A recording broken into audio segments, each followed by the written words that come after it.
So let's go ahead and get started. All right, so I have a big bowl here, and I have here some peroxide, and I went ahead and I put a little spray thing on it, and I put some gloves on because sometimes it can turn your hands white, the peroxide, and it can kind of sting, kind of burn. So anyway, I'm just going around it, and I'm putting some peroxide on it.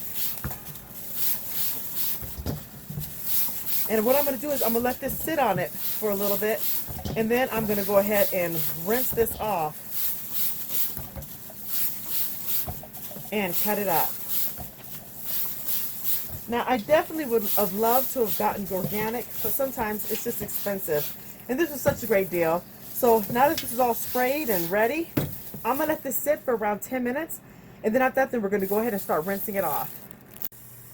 All right, so here we are, we're washing our cucumbers. And I just was going to do it for just a little bit so you can see just how I do it.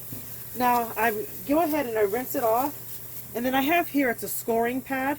I went ahead, it was a long pad originally, but I went ahead and I cut it into 6s so I can be able to, make it last longer. And I use this one specifically for fruit because it has this waxy stuff on here. So I'm using it to kind of get it off.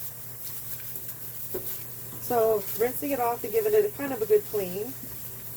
Move on to the next one.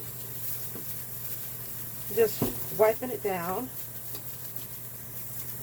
And I did this earlier. I had to redo this video because my camera decided to be out of focus.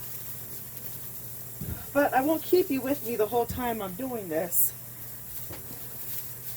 So just get it.